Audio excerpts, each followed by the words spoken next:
on your sideline. SEC Media Days are underway down in Dallas. When you add the Texas Longhorns and the Oklahoma Sooners into the mix, we have a grand total of 16 teams in the SEC moving forward. The South Carolina Gamecocks stepped up to the mic on day one. Shane Beamer's first 2 seasons in Columbia ended with the Gamecocks going to bowl games, but after falling one win short of being bowl eligible in 2023, the Gamecocks have a lot to prove in 2024. After all their hard work this offseason on the field, in the film room, and in the transfer portal, head coach Shane Beamer believes his Gamecocks can compete with the best teams in the SEC and make a run at the college football playoff. Our expectations at South Carolina are to compete for a spot in that 12-team playoff year in, year out. We have players that stayed in this program.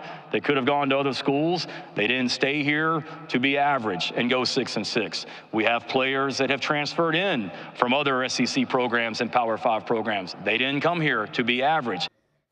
With Spencer Rattler and Xavier Legette taking their talents to the NFL, the Gamecocks offense will look a lot different this year. Shane Beamer hasn't officially named a new starting quarterback yet, but all eyes are on number 16, Lenoris Sellers. He has a strong arm and the ability to use his legs to keep opposing defenses off balance. Beamer believes that having more of a mobile quarterback can help his offense fly to new heights.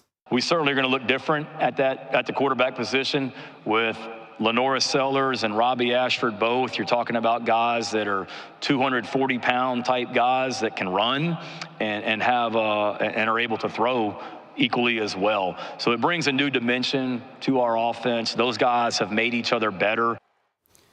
With all the expected changes on offense, the Gamecocks do have a lot of experienced players returning on defense, especially in the linebacker room. In order for them to compete in this new 16-team SEC, they'll have to dig deep and be physical if they want to get the job done and meet their own expectations. I'm trying to have a legacy year this year. I want to be able to come back to South Carolina and be remembered forever, like the Jadeveon Clowneys and all of those players that were here. But that starts with winning. Those guys are remembered because they won. So that's how I want the season to go. I feel like I could lead a scout or a whole practice for defensively by myself, just because how much I know, signaling all the plays, coverages, stunts, formations, whatever it is.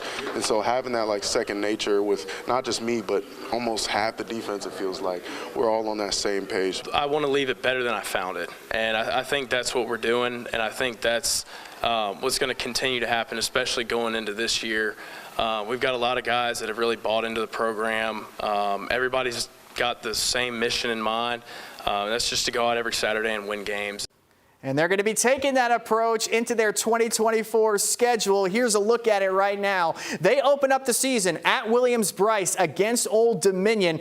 But after that, the SEC gauntlet begins. After battles with Kentucky and LSU in September, we're going to learn a lot about the Gamecocks in October. They have Ole Miss at home, which is going to be a very difficult game because a lot of people are high on Ole Miss this year. Then they travel to Tuscaloosa to face the new-look Alabama Crimson Tide, which is going to be a lot easier said than done. And then at the end of the month, they're taking a trip over to Norman, Oklahoma to battle the Sooners, which is going to be a really fun game to watch and a little bit of a homecoming for Shane Beamer because he used to coach there. Now, as always, the Gamecocks will be wrapping up the regular season against Clemson. The Palmetto Bowl will be played at Clemson this year, and you know that crowd is going to be going crazy.